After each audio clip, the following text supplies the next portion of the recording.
Hello, everyone. Thank you all for joining us. Welcome to Afro-Latinidades in Central America, presented by the UCI Department of Chicano Latino Studies, Latinx Resource Center, and the Social Sciences Academic Resource Center, also known as SARC. My name is Emily, and I serve as a SARC peer consultant. I'm also joined by my fellow colleague and SARC peer consultant, Libni, and today we will be moderating today's session. If you have any questions, please submit them through the Zoom Q&A feature, which is located at the bottom of your screen, and we will be addressing all your questions at the end.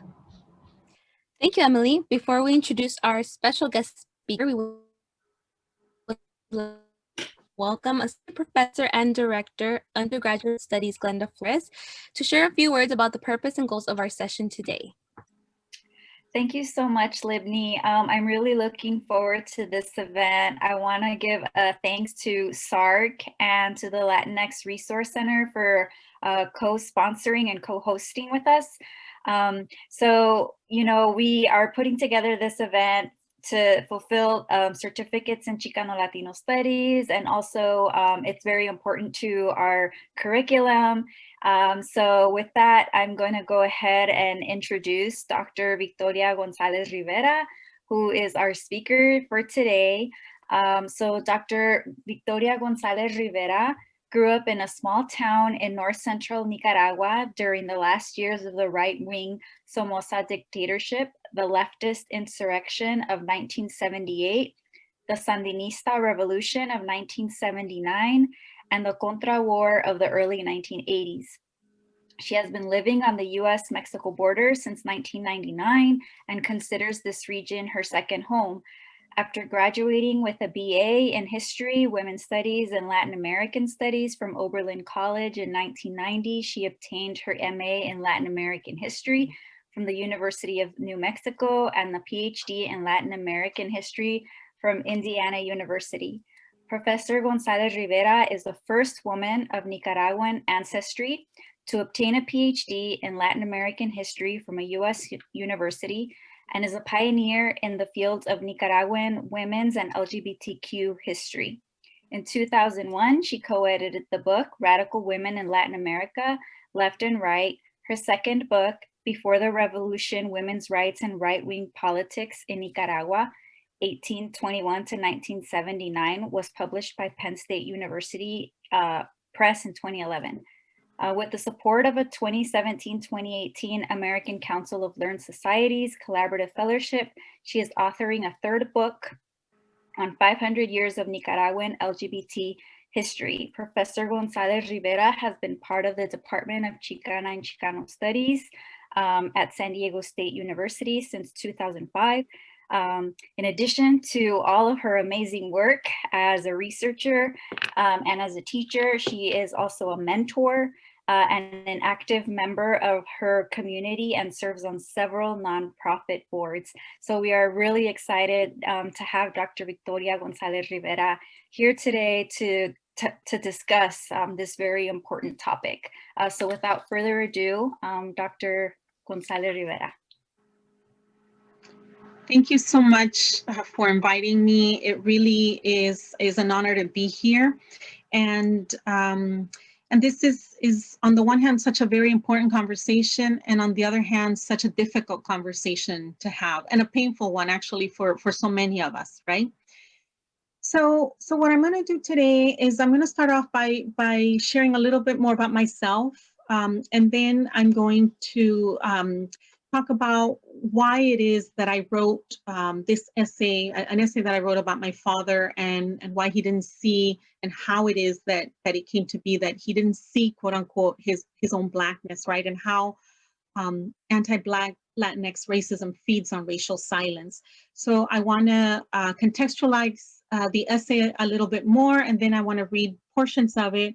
And then I want to end by discussing some of the ways in which we can try to untangle ourselves from identities that are so steeped in anti-Black racism and anti-Indigenous racism, of course, right? So to start off with, as some of you already know, because you just introduced me. So I grew up in Nicaragua, and my story in many ways is very similar to other Nicaraguans of my generation, right? I was 10 years old in 1979, which is when the Sandinista leftist revolution toppled the right-wing Somoza dictatorship that had been in place for 43 years, funded by U.S. Money, right? So on the one hand, I grew up in a small town in central Nicaragua, and back then it was even smaller than it is now. Now it's not so small, and so in many ways, my experiences were similar to other middle-class urban Nicaraguans from that region, which is sort of center Pacific region. And in other ways, of course, my experiences were very different, primarily because my mother is white. And so my story, again, in some ways it's very typical, in other ways it's different. And so I want to just make sure to highlight that, because it says a lot about what I'm going to share with you today. So given that my mother is white from the United States, and that she moved to Latin America and lived there for 16 years, one of the things that did is that I grew up with U.S. citizenship from birth, right? And so that granted me quite a few privileges that, of course, my peers did not have. And I also want to set it up in such a way, I want to highlight and stress that in Nicaragua, even today, right, urban peoples have many privileges that rural peoples don't. So you can already see, right, that some of the dynamics there in terms of my own experiences.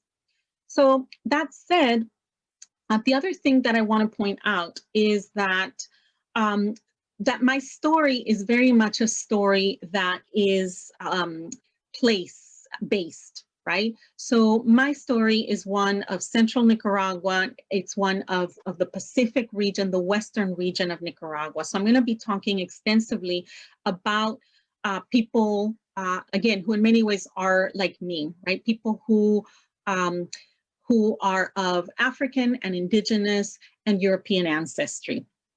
So, but then I also want to explain why it is that Nicaragua, how it is that in Nicaragua, right, why is it that people on the Pacific, in the Western region, how is it that then that tends to be associated with Nicaraguan identity, as opposed to, and the Caribbean coast either gets ignored or dismissed, or considered not Nicaraguan, right? So I also want to speak to that, because that is also a fundamental part, not just of my story, but of the story of many people throughout Latin America, right?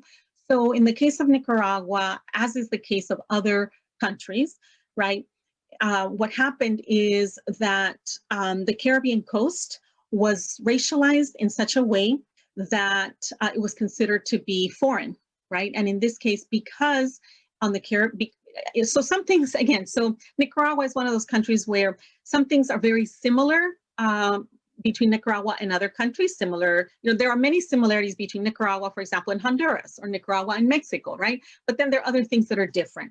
And so one of the things that's different, for example, between the history of Nicaragua and Mexico is, again, in Nicaragua, what ended up happening is that the Caribbean coast became a British, was under the influence of the British and not the Spanish. So the Spanish colonized the Pacific and Central regions fairly early on, right? They arrived very early on in the 1500s. But the nation state, that after independence, what happens in Nicaragua is that elites, many of them either light-skinned or white identified, right?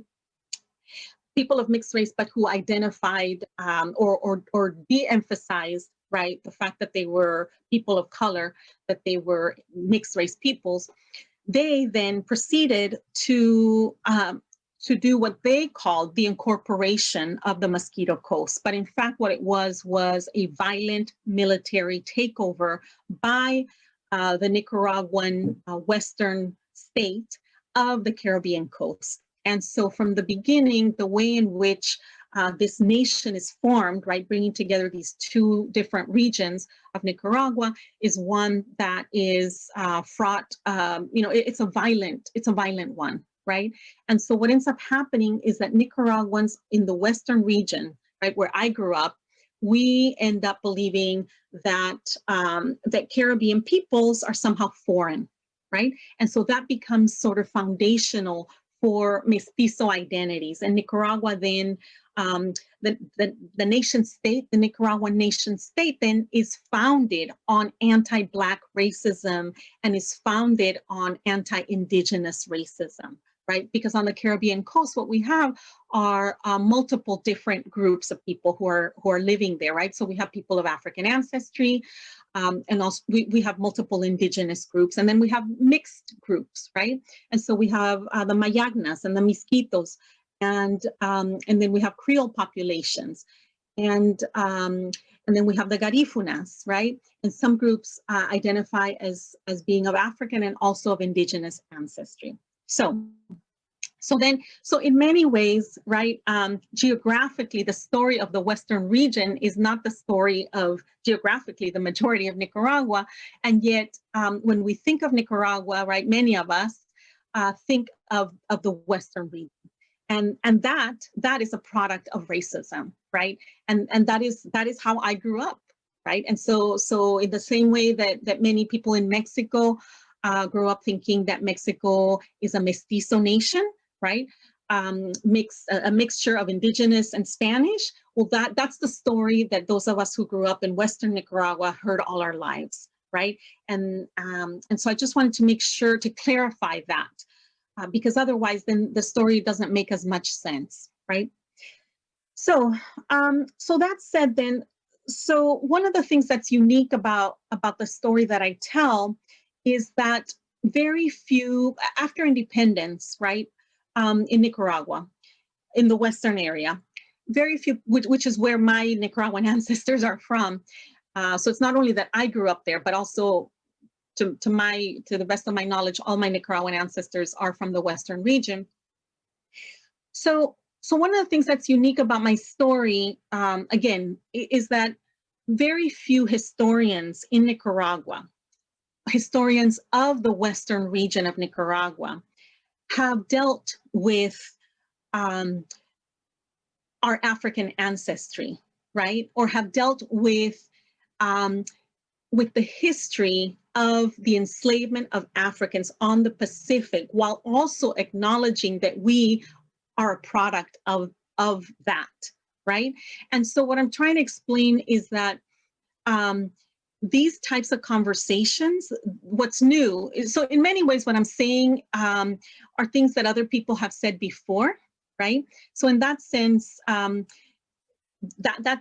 you know, there's a lot that's not new, but one item that is new is having historians, again, from Central America, right? And I consider myself one of them, who are saying that not only are we attempting, right, to write the history and tell the story of Central America, but we are also connecting it to our own lives, right? And so that has not yet happened in Central America to the extent that it has happened in other places, if that makes sense, right? So in many ways, the history of racialized identities on the Pacific and on the Pacific of Nicaragua has been told as if it's separate from real peoples, right? As if the story that we're telling has no impact on those of us who are alive today, right? And so my story is one where I'm saying that actually it has a lot to do, right, with those of us who are still alive today. And in fact, you know, my dad should still be alive today, but he died from diabetes. So, and I only mentioned that because that points to so many of us dying from diseases that are curable, right? Or at least that can be treated fairly easily if you have the right medical institutions. So in any case, that's just, you know, something that happens when you live in a poor country, among other things. So again, I just wanted to contextualize the story by telling you a little bit about the history of Nicaragua, and then telling you a little bit about my own story, right? And then two more things. One is I wanted to explain why it is that I felt compelled to write this essay, right? And so I keep saying that these are difficult conversations, right? They're difficult because it involves confronting not only, you know, family history, sometimes things that families don't necessarily want to talk about, but also it involves confronting groups that are quite organized in terms of their anti-racism. So when I wrote this essay over the summer, I was shocked and saddened and really just in disbelief, although that's just being naive, but really disbelief at the amount of racism that I saw being expressed by fellow Nicaraguans and fellow Central Americans and fellow Latin Americans and fellow people who are from Latin America living in the United States in particular, who I thought, you know, knew better, right? And all of a sudden, so many people felt comfortable saying things that were horrific in terms of anti-Black racism. And when confronted, they doubled down on it, right? Often spewing even more misinformation, right? So on top of anti-Black racism, there were entire narratives that were being spewed that were completely not factual, right? And so I was dismayed. I was concerned, and I thought, well, what can I do? You know, what can be my contribution? And in engaging with conversations with individuals that I knew, you know, some of them I know, some of them I grew up with. And again, this is not to throw anyone under the bus, right? What I wanted to was to grapple with, okay, why is this happening? So that's where I thought that maybe I could contribute something, was to sort of delve and explain, okay, you know, why is it that sometimes even people who may be visibly of African ancestry, right, from Latin America, then say horrific things about, for instance, African Americans in the United States? What exactly is going on, and how then can I contribute to a conversation? So I decided, you know, that in many ways that this is you know, when this was very familiar to me, right? So in many ways, it wasn't about disavowing that. It was actually about saying, you know what, those are my people, right? Those are my people. I recognize them. I know them, right? And so what can I do? Because we got to turn this around. We cannot allow this to continue, right? And so in many ways, again, so what I wrote was directed at not necessarily a U.S. audience, but to people of Latin American ancestry, right? Who for whatever reason at that time in particular, and still felt so comfortable, right? So comfortable being so open about their racism when perhaps at another historical juncture they might not have been, right? So there's that. And in fact, I have to say that I engaged in pretty extensive conversations with individuals over this, and you know, I had quite a variety of responses. So in any case, obviously it's an ongoing project, and I'm not the only person contributing to the conversation, right? But again, this conversation happening among Nicaraguans on the west and central regions is not very common, and there's a lot of pushback against even just talking about these things, right? So there's that. And then finally, I wanted to also mention that issues of language, right? So I say Latinx. I'm not wedded to the term at all, right? I say Afro-Latinx. And so I use it as an umbrella term, and we all know that umbrella terms are by definition problematic, right? They're problematic because they're umbrella terms, and we're trying to, you know, lump together a whole bunch of people who don't necessarily sometimes even have much in common. So there's that aspect of it. But then the other component of it, of course, is that Latinidad itself, right, is built on anti-Blackness and anti-Indigenous sentiment, as mestizaje is, right? And these are ongoing criticisms of the term. So, and then I also want to say, so I use these terms, even though I acknowledge that they're highly, highly problematic, right? So there's that component. I also want to acknowledge that, you know, saying, well, the other part that I want to mention is that about the X, right? So again, I know there's multiple points of view on this. I use the X because I want to be gender inclusive, and I also want to disrupt gender simultaneously. So, so just, you know, again, I know it's not for everyone. Some people prefer Latine, for example, and that's much more common in some circles. And again, I'm not wedded to any of this. I happen to use Latinx. It works for me, but I understand that other people have other ways of being inclusive and being disruptive also of gender, etc.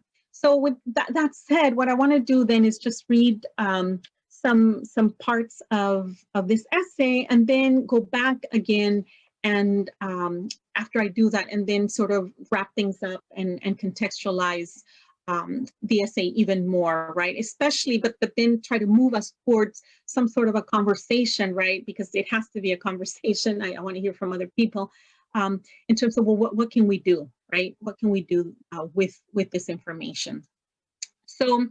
So as I mentioned, so I titled my essay, right, Why My Nicaraguan Father Did Not See, and that's in quotes, right, his Blackness, and how Latinx anti-Black racism feeds on racial silence. And so I already shared some of this, right, with you, but my father, he was born in 1942 in the small town of Matagalpa, where I grew up, and where he grew up, and where his father grew up, and where his father grew up in central Nicaragua. And my father died right before Hurricane Mitch devastated Nicaragua in 1998. Like all of us, his life was shaped by structural inequalities that he had no control over, as well as by the choices that he made. One aspect of his life that he had very little control over was his appearance, specifically his Afro-Mestizo appearance. When pressed, my father would acknowledge that indeed he had African ancestry. He was constantly reminded of that by the people around him. The racialized nickname Negro was one that he heard often until his untimely death at the age of 56. More often than not, it was said lovingly by other Afro-Mestizo Nicaraguans and people he cherished.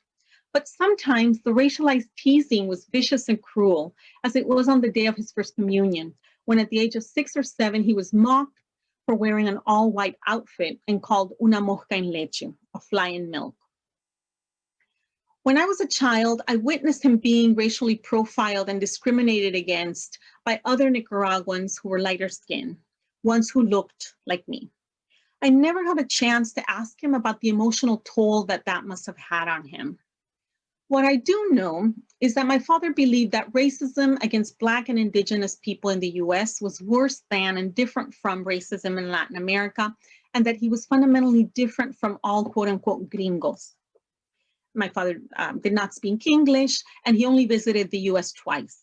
The first time was to marry my white mother in 1967, and the second time was after their divorce in 1985 to visit my siblings and me in inner city Detroit. My father was a very bright man. He was one of the first pediatricians in our small town, but what he lacked was the vocabulary and the knowledge to speak about his Blackness.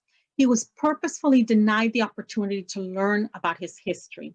This was done by a racist Nicaraguan education system that was mired in 450 years of white supremacy, and by myriad other structures that perpetuated the myth that Nicaraguans on the Pacific and central regions of the country, that is, Western Nicaragua, were all or only mestizos. This was the same system that centered the experiences of those of us in Western Nicaragua and turned the Caribbean regions of Nicaragua into a racialized and exoticized other. I do not know much about our African ancestors due to the silences in the historical record with regards to working class and enslaved people of color. But as a historian, I'm able to understand why my father did not see his Blackness and why so many Latin Americans and Latinx people think that we collectively are not racist, and why so many of us actually are. In my case, if I had not moved to the US as a teenager, I might have never seen race. As the Nicaraguan political scientist, Dr. Juliet Hooker, a professor at Brown University and a leading Creole scholar, notes, light-skinned Nicaraguans like me who live in the US tend to encounter racism for the first time when we arrive as immigrants in the US. And that's exactly what happened to me. People like me do not experience racism in Nicaragua. Unlike Creole Nicaraguans, other Black Afro-Nicaraguans, indigenous Nicaraguans, dark-skinned mestizos, and Afro-mestizos like my father. It's easy to ignore race, right, when you do not experience racism and you're not perceived as racialized, but rather as the norm. Once light-skinned Nicaraguans arrive in the US, however, racism is often unavoidable because of the anti-immigrant bias in US society, the prejudice against those of us who have accents and are Spanish surnamed, and the longstanding discrimination against those of us because of who we are assumed to be, right? So we are often assumed to be Mexican, Mexican Americans, Chicanx, Puerto Ricans, indigenous peoples, and mixed race individuals in the United States. But why is it then that someone like my father would not have called the taunting and the discrimination that he experienced racism? And why did he not appear to object to being called negro? And finally, why did he think that anti-Black racism was really only a problem in the United States? Although Western Nicaragua is the product of a racist colonial system that lasted for 300 years until independence in 1821, that system was different from the racist colonial system that shaped the US. It was not necessarily better or worse, right? But it was definitely different. By examining those differences, we can find answers to the questions that I ask about my father. Those differences also help explain why so many of us who are light-skinned mestizo and Afro-mestizo Latinx individuals don't see our own anti-Black racism and or remain silent when we witness it. Here I'm going to focus on three major differences in the racial histories of Western Nicaragua and the United States. And I do that because I feel that we're much more familiar with the United States than with how race has operated historically in Latin America. And these are ones which I think are most useful to comprehending the clash between US understandings of Blackness and racism and the understandings of Blackness and racism among Latin Americans who were colonized by the Spanish. So the first major difference has to do with racial mixing, right? With what's called racial mixing in quotes. In Western Nicaragua, the region colonized by the Spanish, as in the rest of the Americas colonized by the Spanish, there were no legal prohibitions against interracial marriages. In the US, on the other hand, laws against so-called miscegenation, in quotes, existed into the second half of the 20th century. This resulted in large mixed race populations developing as early as the 1500s in places like Western Nicaragua, some of which were free early on, in contrast to the United States, which was not colonized until the 1620s, and where what is usually referred to as, again, in quotes, racial mixing was not as widespread. While in the US, many adopted the so-called one-drop rule, which held that having an African ancestor made a person Black, this was not the case in so-called Spanish America. So the Spanish colonizers developed a different racial hierarchy, one where mixed race peoples acquired a different racial identity and label from that of their parents.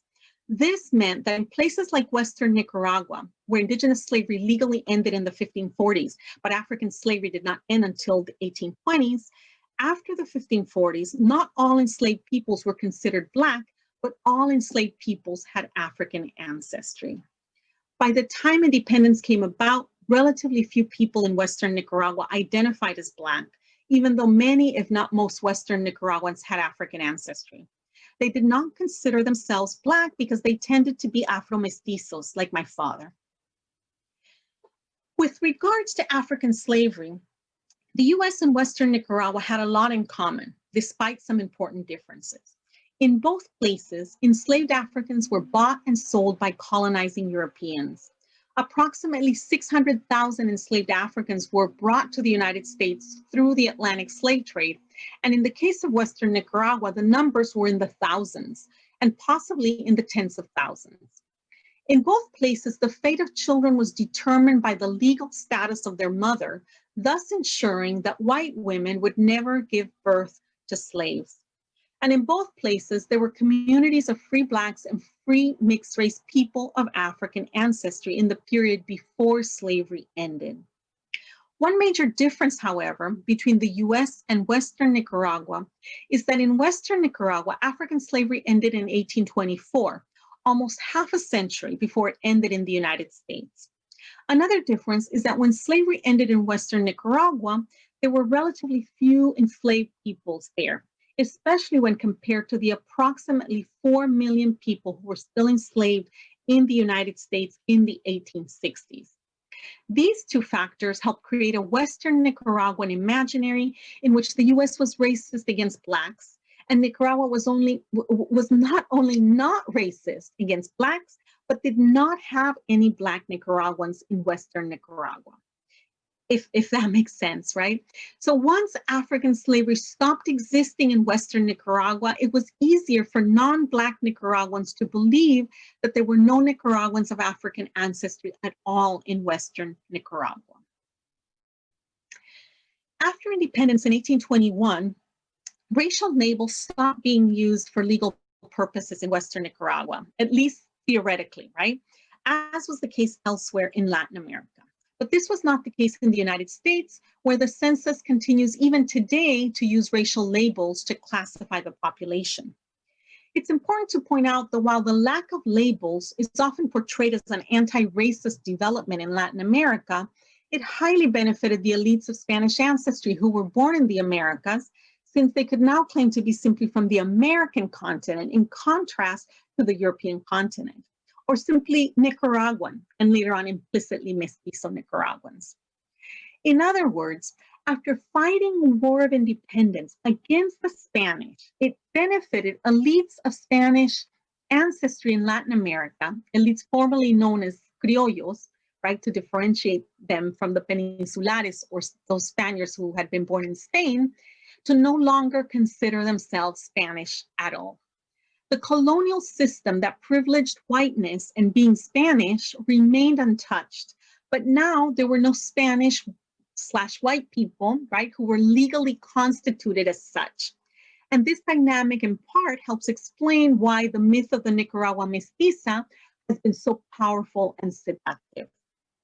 Once there was no official system of racial classification and categorization in Western Nicaragua, again, officially, right?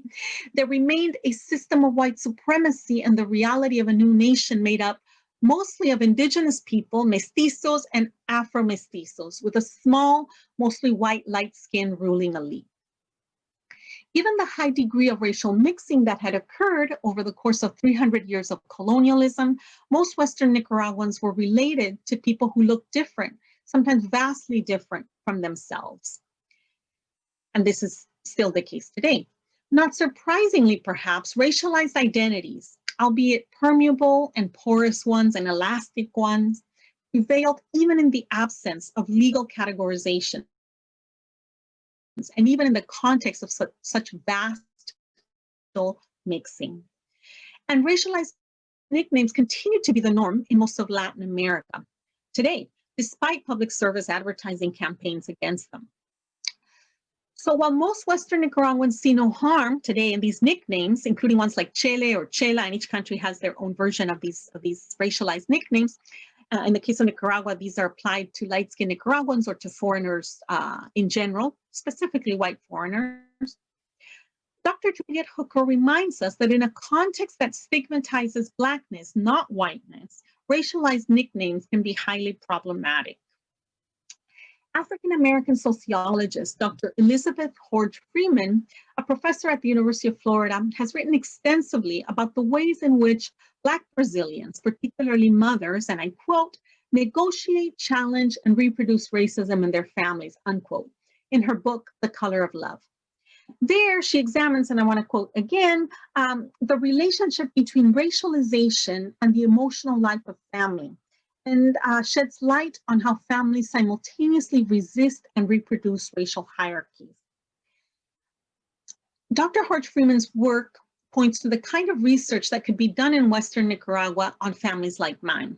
Moreover, her work made me realize that my father's racial life might have been different and possibly better if his mother, who was visibly Afro-Mestiza and is remembered as being negrita y murruca, which are two terms that reference Blackness in Western Nicaragua, had not died when he was only 5 years old. So obviously negrita normally refers to the color of one's skin, and murruca refers to the hair in the case of Nicaragua, Western Nicaragua. Families are indeed where we first learn about self-love and self-hate. I did not fully realize this until a few years ago when I was back in Nicaragua with my 3 children, and I had an encounter with my father's 90-year-old cousin, one of the women who had raised him after his mother died. I was very fond of my late aunt, but I had heard her make disparaging remarks against dark skin, even though she was not light-skinned herself.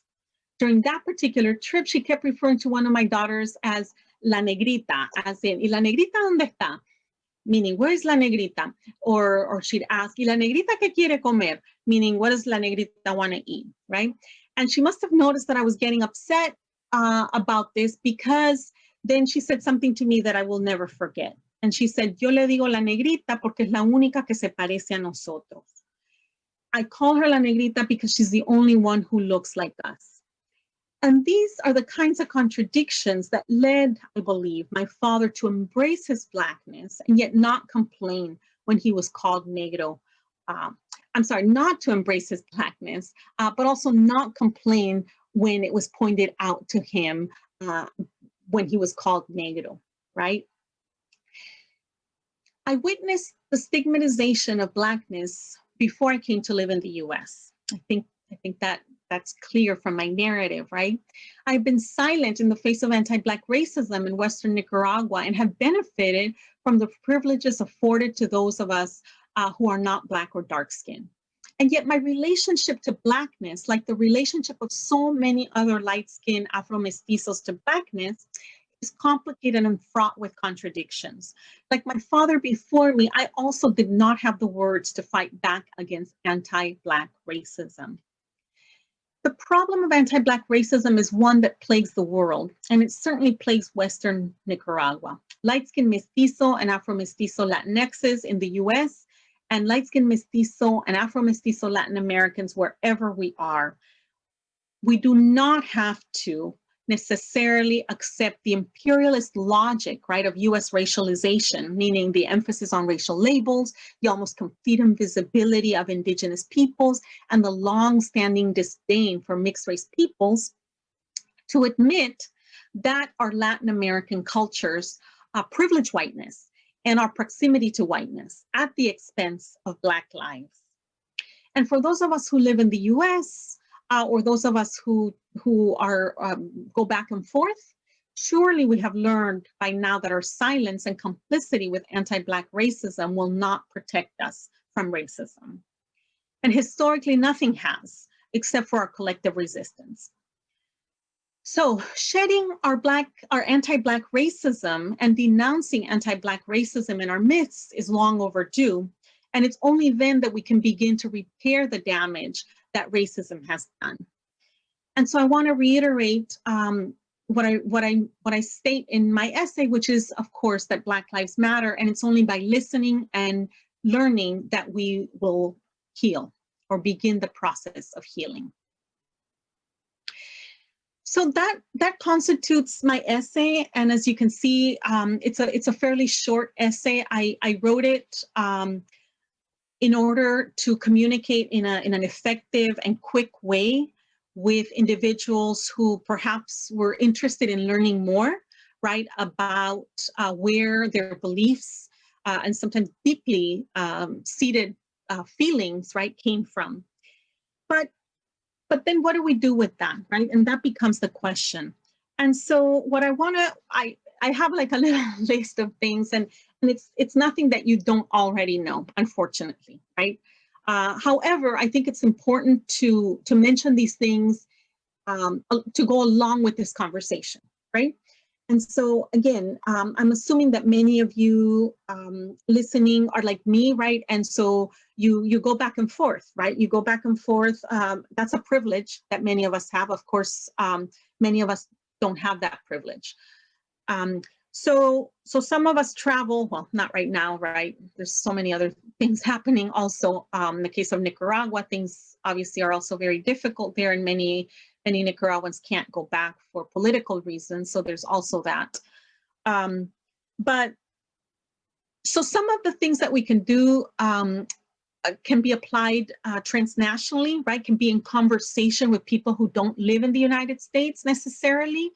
And other things are conversations that are obviously ones that are taking place in the United States, if that makes sense, right? So, and what I want to point out is that I'm very weary. U.S. imperialism has shaped so much of Central American history that I do not. The last thing I want to do is impose racial ways of thinking, U.S. that are U.S. based on peoples from Latin America, right? And so that's the last thing I want to do, and that's why I want to mention that is not my goal at all. These have to be conversations that take place locally, and in fact, there are many people that are having these conversations locally, right? Like I mentioned, in Nicaragua, perhaps not as much as in other places in Central America, but those conversations are happening, and so particularly, obviously, on the Caribbean coast. But there are also happening in Western Nicaragua. So what I wanted to mention then was a couple things. One is, and I want to also be attentive to the time. I don't want to go over my time. So one is to name whiteness and name proximity to whiteness, and that's a very difficult conversation, right? Because in terms of what constitutes whiteness. In the case of Nicaragua, there was a census that was done right before independence, and their conclusion at the time was that over 50% of the population was of African ancestry, right? And so that was the case throughout the 1800s. And so what you end up having in the case of Nicaragua in particular, right, is that you have a population that's racialized, and then after independence, right, the remnants of that still remain. And so some scholars have studied this. There's still a lot more work that needs to be done on how it is then, that families stop identifying, right, in racialized ways. Again, families like mine. And so there has to be a conversation that happens around that, right? So it's an ongoing conversation. So that's one of the things that's happening. And then another thing, so I have about 5 different things. That's one. The other is that we need to read Afro-Latinx authors, right? And so I have a list. I'm gonna post some names. My list is not that long, but clearly the list is very, very long, right? I mentioned some individuals already, but there's many more who have a lot to say and who are having an ongoing conversation that I have benefited a lot from, that I have learned a lot from, right? Because our positionality is, of course, completely different. So that's one thing. And then another is to really take seriously these racialized nicknames, right? Because of course, so many of us or our family members feel that, what's the harm in calling somebody, la chelita, la negrita, la güerita, and it's complicated. It's really complicated. I think a lot of us have mixed feelings about these racialized nicknames. So there's that. And then, so another thing that I want to mention, and this is something that I have, I haven't had time to write about this, but it's something that interests me a lot because it's so problematic. And it has to do with QAnon preying on Latinx communities in the United States. And I see this. I have seen, former students of mine who have been sucked in by QAnon and by the racialized and the racist diatribe that is foundational to QAnon. So for those who might not know, I think everybody knows by now, right? QAnon is a whole series of conspiracies, right? That they come up with really outrageous nonsense. But the way in which it's couched is very appealing to a lot of people. So that, I think, actually has to be part of what we commit to doing because of its racist component, and because, again, they're pumping a lot of money into specifically targeting Latinx communities, and which is so problematic, right? And in fact, what they're doing, they're very smart.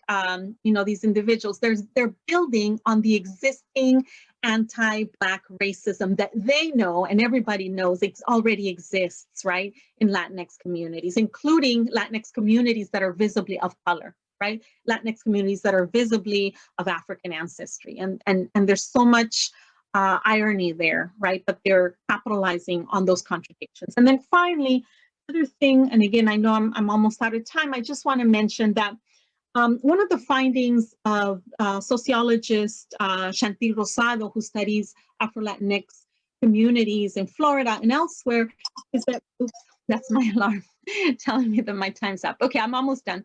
It's just that one of the things that she found was a lack of solidarity on the part of non-Afro-Latinxes, particularly with African Americans, right?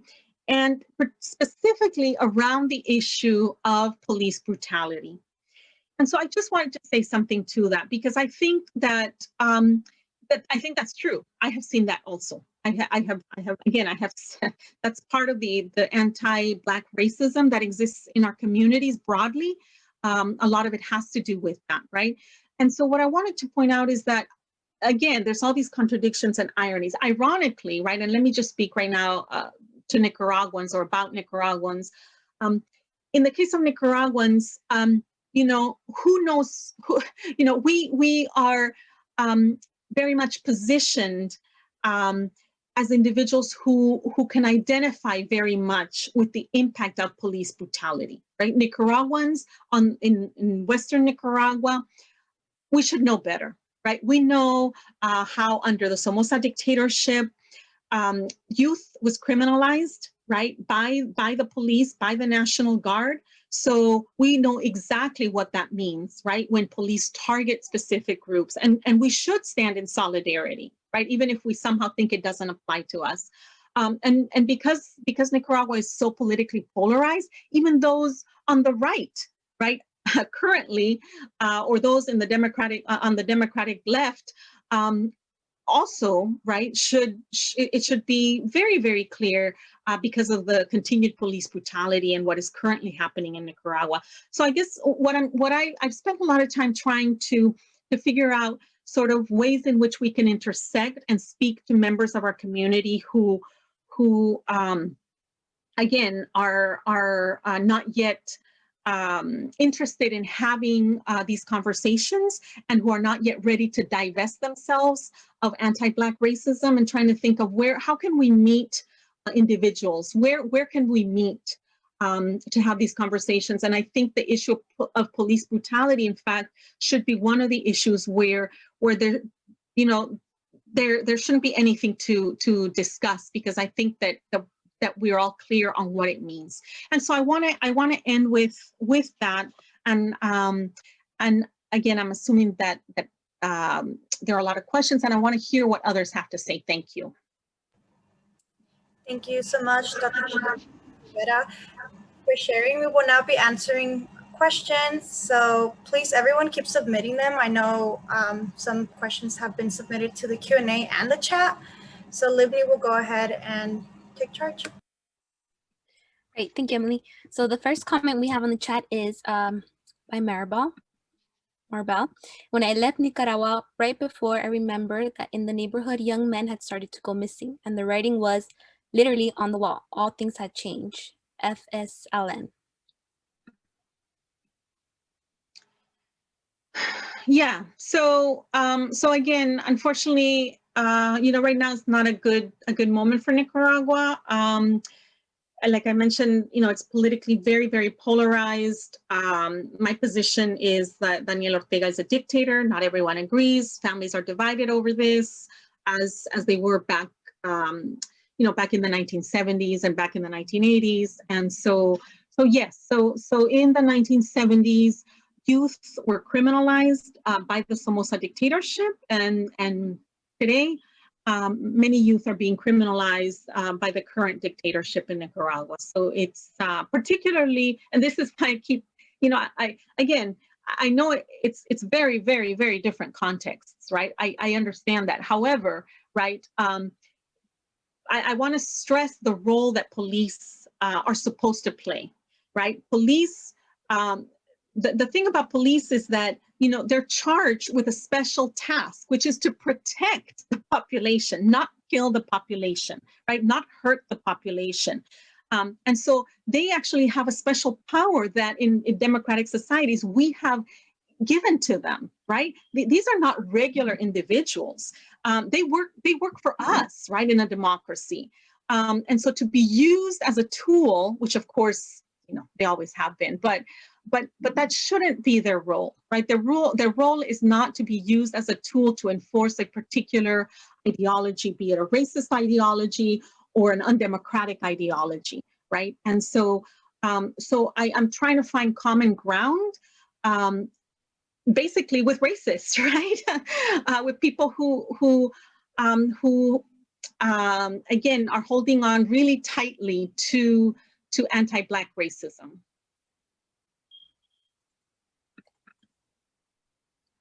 Thank you. There is another question that says, can you talk about how religion also impacted the ideas of whiteness, if relevant?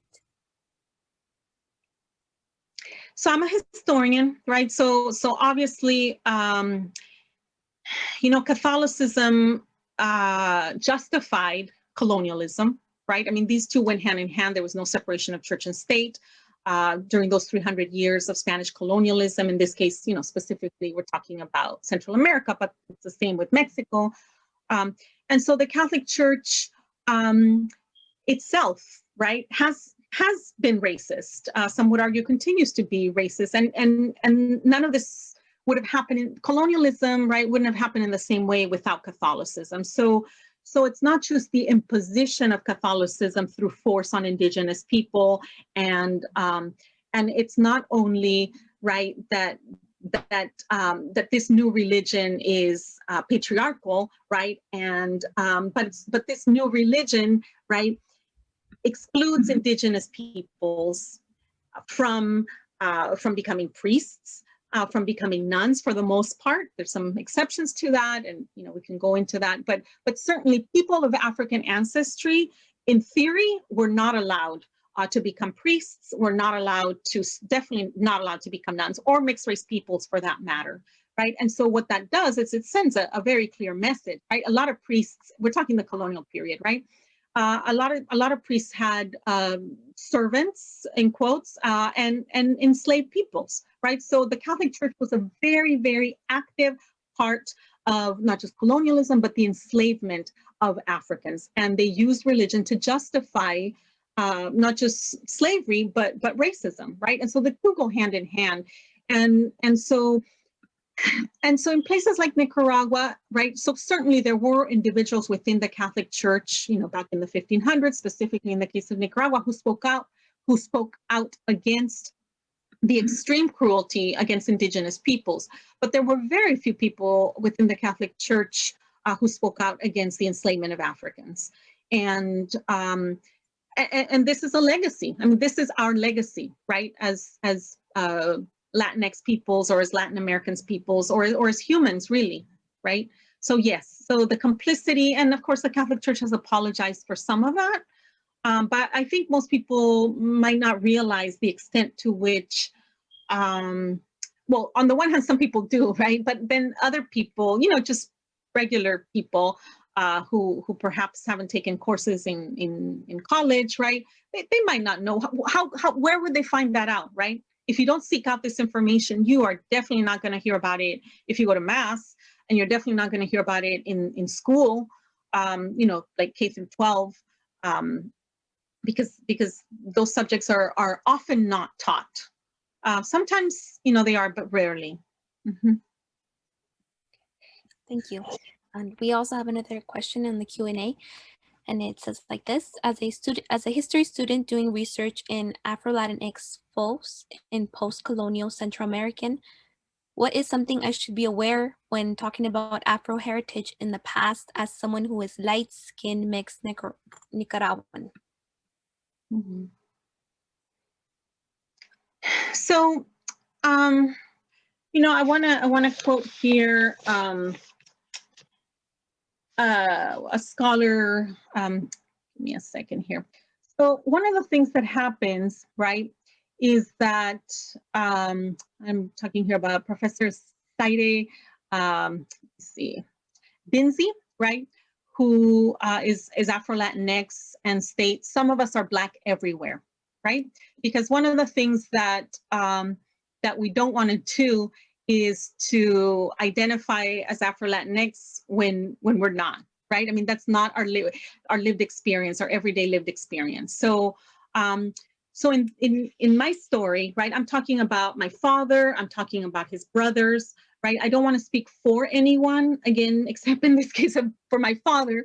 And partially that's because I you know, I can't talk to him because he's gone, right? So yeah, so I think what we don't want to do is appropriate experiences that are not ours to appropriate, right? On the other hand, you know, my father's story impacted me, right? And so because a lot of the racism that he experienced then trickled down, right? In the sense that he didn't have certain certain experiences, certain privileges, and therefore I didn't either, right? Because that's how it tends to work, right? In families. In any case, so, but going back to actual research, right? So I think that one of the main things to do is to really try to center, because we already know because the data shows us that, right? That Afro-Nicaraguans and indigenous Nicaraguans were the majority of Nicaraguans during the colonial period and in the centuries afterwards, right? So we already know that. So when we talk about centering Black lives, we're talking about centering the majority. In the case specifically of Nicaragua, we're talking about centering the majority, right? This is not like a, you know, if we're talking about Western Nicaragua, and of course, if we're talking about the Caribbean coast also. So,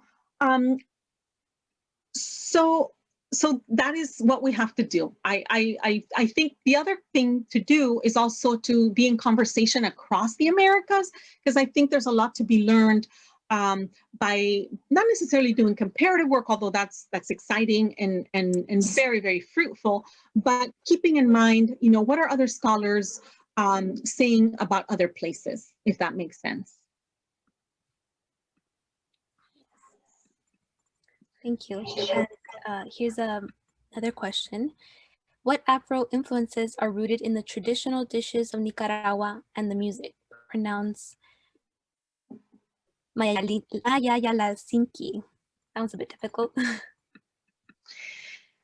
So, so in Western Nicaragua, this is a horrible story, but in Western Nicaragua, even today, okay, people like me reenact their racist interpretations of what my, right, collectively, Western Nicaragua, our racist views of what we think peoples on the Caribbean coast are like, and what we in our racist imaginaries think their music is like, right?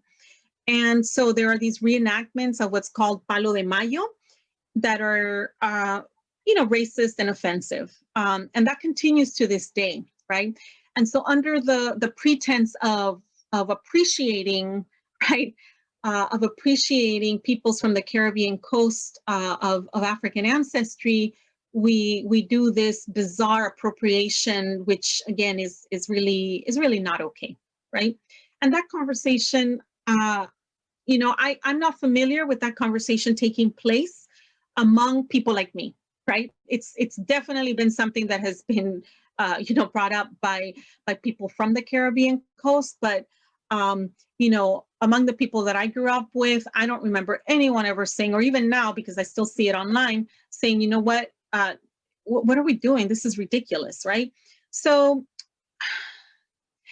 it's complicated because, again, in Western Nicaragua, right, we have a lot of traditions that we have because they have been passed down, from family, from our grandparents to our parents to us, right, that are of African origin because our ancestors were of African origin, right? So there's that, and that's completely different from, again, dancing to Palo de Mayo in Matagalpa, for example, right?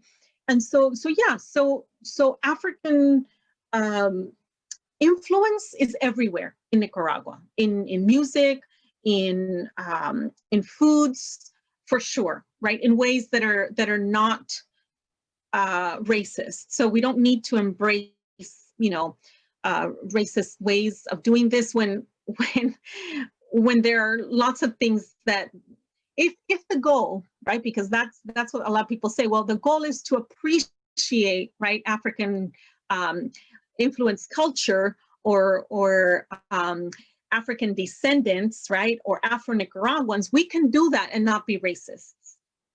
Mm-hmm. Thank you. And if there are any more questions, please feel free to submit them through the chat or Q&A. I will go ahead and start asking some of the pre-submitted questions, one of them being, what is the best way to discuss anti-Blackness in Latinx households? What if they don't understand it? Mm-hmm.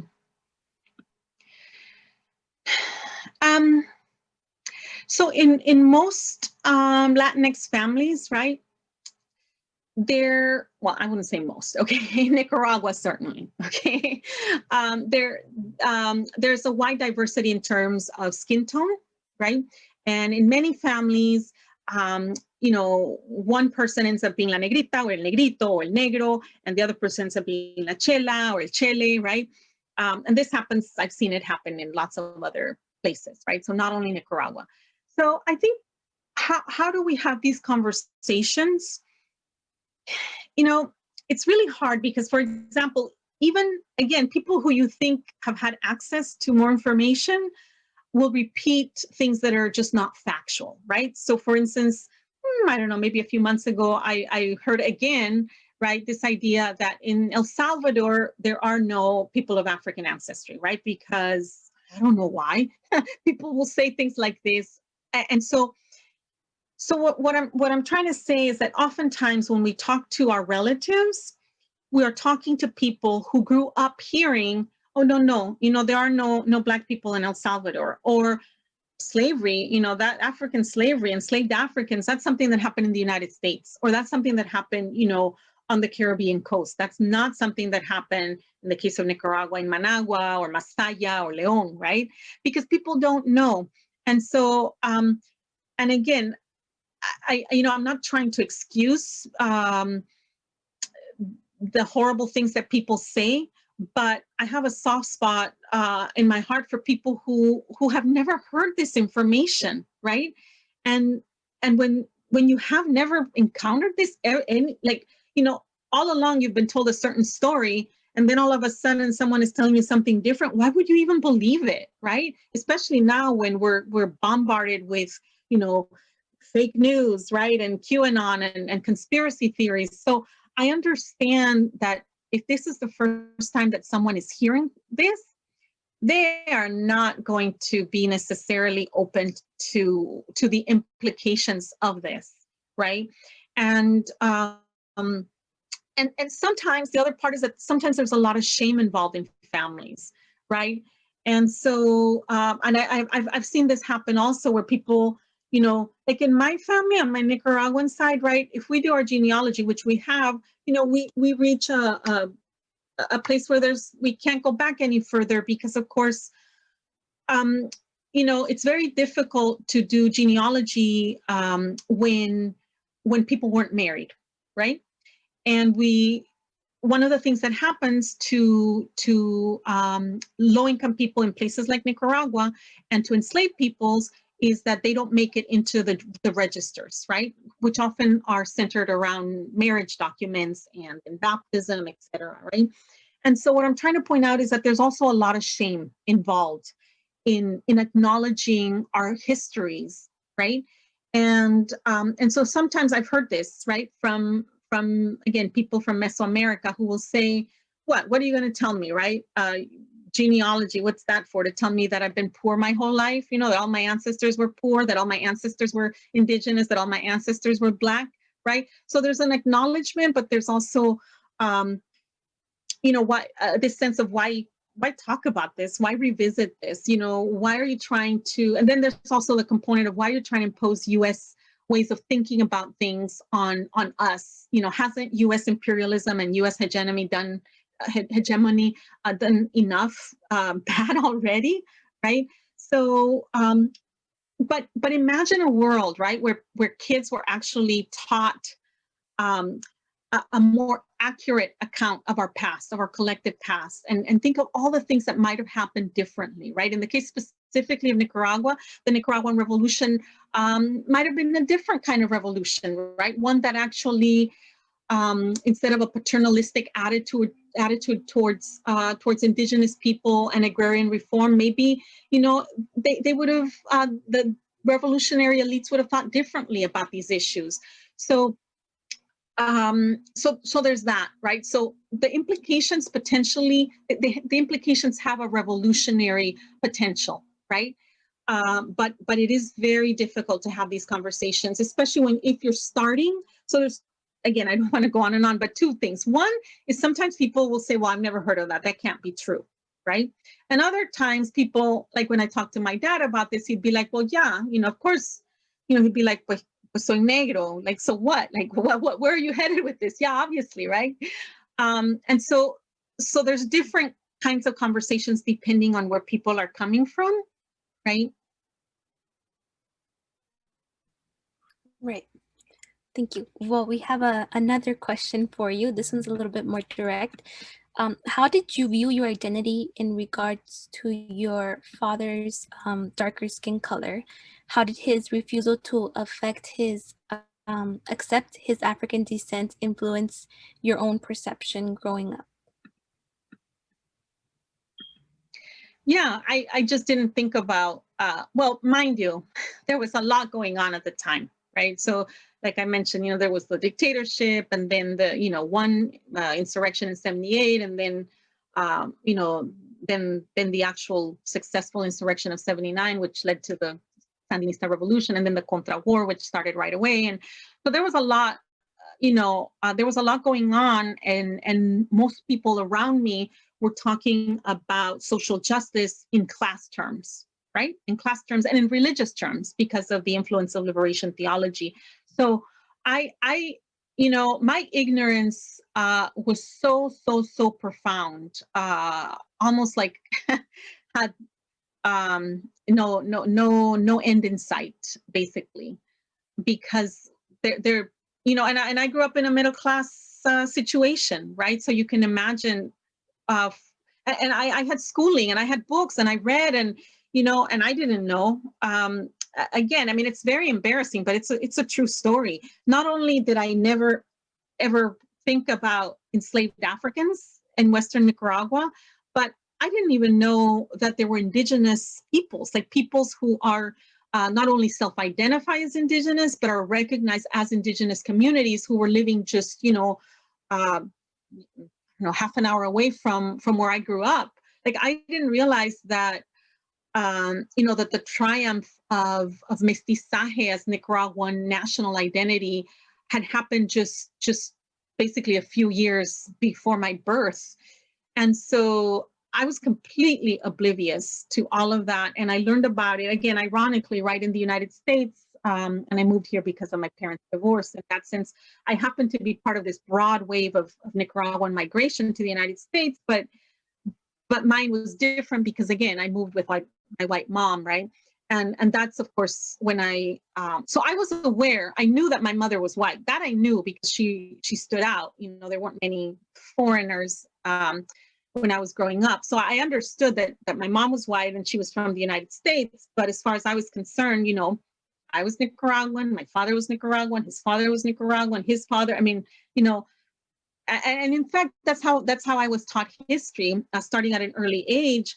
You know, we were taught that in Matagalpa, and again, I don't know if this is a generational thing or not, maybe other people in the audience grew up like this, I don't know, but we were taught that the Spanish arrived and conquered us, right, indigenous peoples, and then we mixed, and that's kind of the end of the story, right? So, so yeah, so it wasn't until actually, you know, in part when I moved to Detroit, to inner city Detroit with my mom, and then my father visited us there, and some of my friends, and this isn't like the moment, right? There is no one moment, but I remember some of my friends who were of Mexican ancestry, because Detroit also has a large Mexican American community, saying, "That's your dad?" And because, of course, to them, you know, they were coming, they were viewing race from a very different point of view. So, so I don't know if that answered the question, but I think for many of us, and I have to say one other thing, which is my father, one of his brothers came to the United States in the 1950s, and he also was visibly, he also has died already. He also was visibly Afro-Latinx. And so he would tell us, so he lived in the US for about, in LA. He, in a very working class neighborhood, and I remember telling us that, that African Americans, right, during the 1960s would tell him, "Hey, brother, you know, join us," right? In marches, and, you know, there was a lot going on in the 1960s in LA, right? And that he, well, first of all, he didn't speak English, so that was a barrier, right? But he understood the word brother, and he knew, right? He knew that they were seeing in him, right, what he acknowledged also, and yet, you know, to him the barriers were insurmountable. To him, it was two completely different worlds. And in fact, after he worked in the United States as a waiter for, gosh, about, I don't know, 30 some years, 40 some years, he moved back to Nicaragua and died in Nicaragua. So his frame of reference remained Nicaragua and the racial dynamics of Nicaragua. Mm-hmm. Thank you. The next submitted question was, do you think the erasure of Blackness and anti-Blackness it engenders is tied to Republican liberalism? Could you repeat that? Sorry. Yes, it says, do you think the erasure of Blackness and anti-Blackness it engenders is tied to Republican liberalism? Yeah, so it's tied to yes, it's tied to the processes after independence that took place not only in Nicaragua, but throughout Mesoamerica, so Mexico and Central America. And, you know, there are variations, right? But yes, for sure. And so yeah, so, you know, the case of Nicaragua, again, tell me when we're running out of time. I don't want to go on and on, but so I want to point out before I forget. So if anyone's interested, here's one book. I don't know if you can see it, but it's called Blacks and Blackness in Central America. And if anyone's interested, and so it outlines in very, very clear way, right? A lot of what we're talking about today. Obviously, again, my particular personal point of view is slightly different, but you know, so scholars have been doing work for generations, right? And so one of the things that is covered extensively are those dynamics, exactly, right, that take place in the period after independence. And so how is it then that race in Nicaragua specifically intersects with liberal reforms, for example, and with the conservative and liberal dynamics that are going to dominate Nicaragua basically until 1979. And the book deals primarily with the, you know, the colonial period, 19th century. So I highly recommend that book. And I also wanted to post some names of scholars on the chat. So I'm going to go ahead and do that. Let me do that right now. Okay, sorry about that. Let me make sure. So again, these are just some scholars, and there are many others. And so if anyone has others, these are just, oops, did they copy? Yeah, these are just off the top of my head. Okay, I don't know if this went through. Okay, so these are just some scholars. Obviously, I'm privileging scholars, but there are many activists throughout Central America, right, who are dealing on the ground with these issues, who have organizations, and we also have to be in dialogue with them, right? So this cannot be a conversation that only happens, in academia, because otherwise we're toast. If we're just talking to ourselves, nothing's going to change. So yeah. Thank you. And the next question would be, how do you call out / start a dialogue with people in academia who are doing work on Latinx identity while simultaneously ignoring the anti-Blackness within said identity?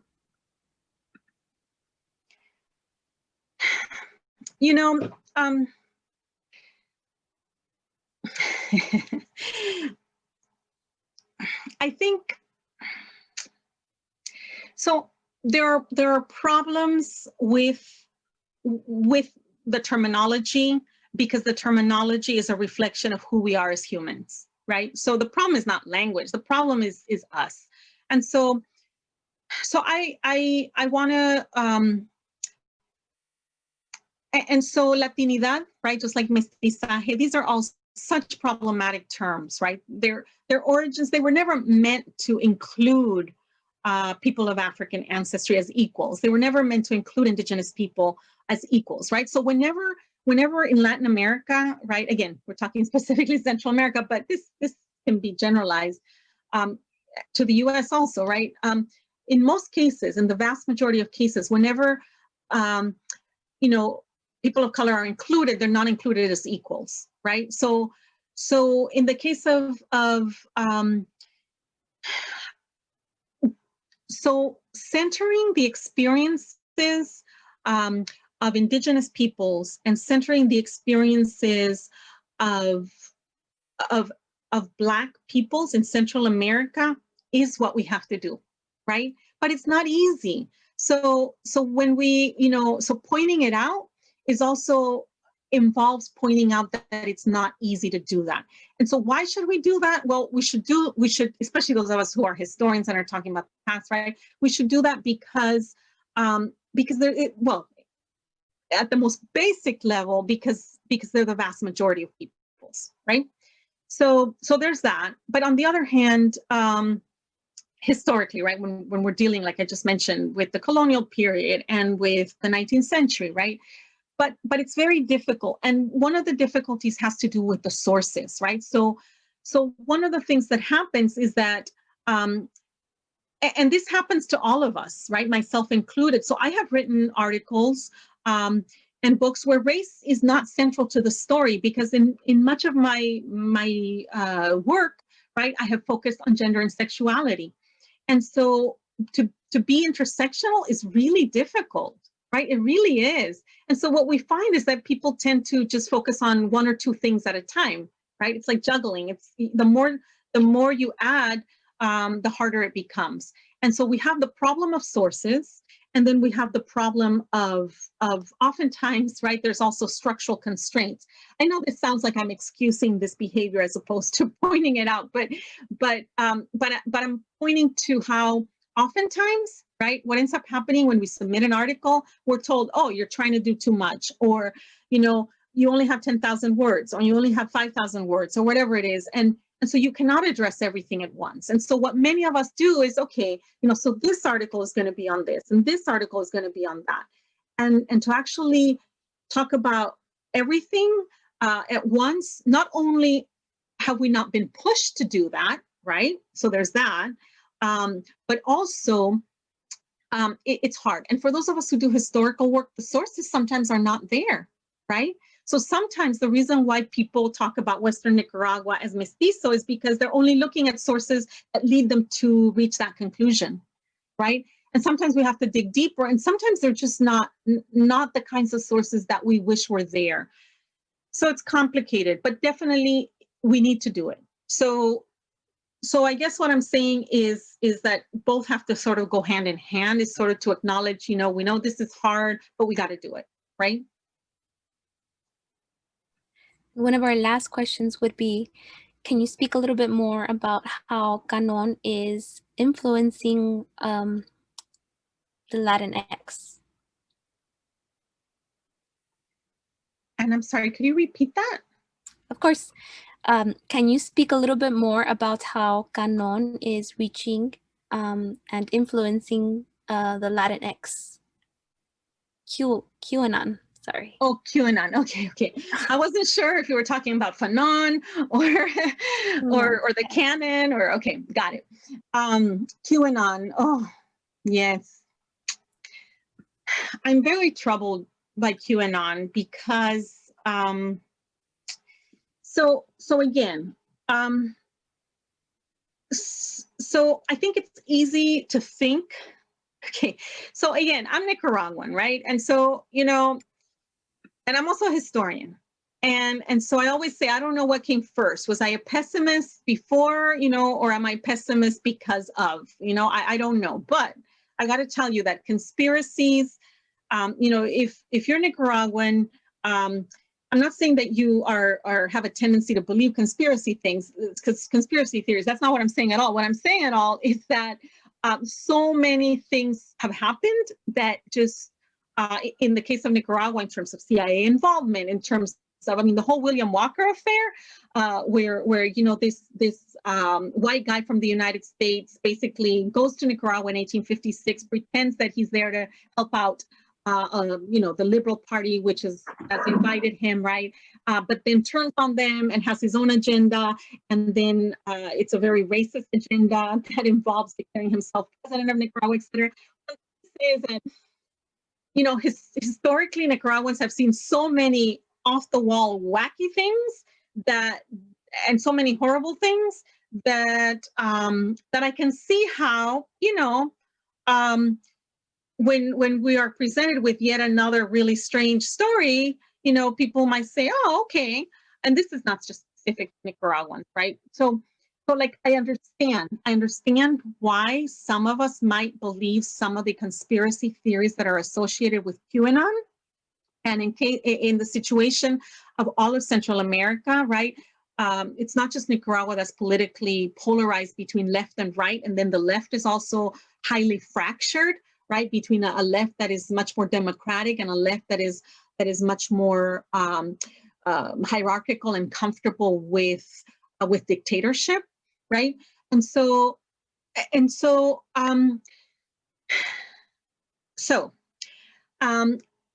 QAnon is by definition a right-wing set of beliefs, okay? And they are right-wing because, right, the goal is, so during the Cold War, the easiest definition in terms of left and right was just talk about, is anti-communism sort of at the center of your ideology, right? And in many ways there's not only that, there's more to it, right? But that is sort of a hallmark of trying to define, okay, who's right-wing and who's left-wing, right? So the hype against communism is part of right-wing ideology, right? Using anti-communism as an excuse for atrocities and genocide, that is a hallmark of right-wing ideology. And QAnon is borrowing a lot from sort of Cold War rhetoric, right? And that is one of the reasons why I believe it can be called a right-wing sort of set of ideas, right? And so the thing about QAnon is that it's dispersed, right? It's dispersed, sorry, with a P. And so what ends up happening is that there's no central, you can't go to a building that's called QAnon, right? It's happening, there are all these different centers where it's coming from. And the money, right? We can tell there's a lot of money behind it because of course they're engaging in a lot of paying for ads, right? Of disinformation. and very, very, very slick and sophisticated information that they know, right, is going to touch upon sort of issues that are at the heart of identity, right? So anti-communism is a big thing. And for many people from Central America and from throughout Latin America, right, you mentioned, anti-communism, and they're there, right? They're there because it really resonates with them. And so, but QAnon is more than that, right? If it were just that, that would just be like, oh, okay, just, same old Cold War, language. But no, right? It is, it has somehow convinced a lot of people that that they have the best interest of children in mind, right? In this completely warped moral panic language, right? And so it becomes, it's homophobic, it's anti-LGBTQ, and it's anti-feminist, right? And it is anti-science, and it basically is in many ways also a religious ideology, right? So because there's a lot of rhetoric about Satan and the Antichrist. There's a lot of rhetoric about the second coming. So it's a very Christian, there's a lot of Christian tropes, right, and language that are being used to sort of bring people over. And they have a very, very sophisticated team, right? So, and it's fundamentally, like I mentioned before, anti-Black, right? And so part of that is to link up all sorts of really disparate things. So all of a sudden you have, Central Americans, people that I know, right? Or at least people who are acquaintances or are friends of people that I know saying, equating, BLM with anti-communism, or rather with communism, and arguing, right, that just bizarre sort of connections that exist in their minds alone. Thank you, Dr. Gonzalez. Well, that's all the time we have for now for questions, and we will now invite Professor Flores to close our time together. Well, I just want to thank Professor Victoria González-Rivera for joining us today and for, pushing us to have these difficult conversations and to think about these issues, especially as, we continue to seek solutions and try to solve or try to, work through a lot of the issues that we're seeing today. But if any of you are fulfilling this event for the Chicano Latino Studies certificate, feel free to submit the information. And thank you once again to Professor Victoria González-Rivera for being here with us. Oh, we don't have the little emoji, but I would just want to clap for, giving us this very insightful talk and information. Thank you for everyone who joined us. Thank you so much.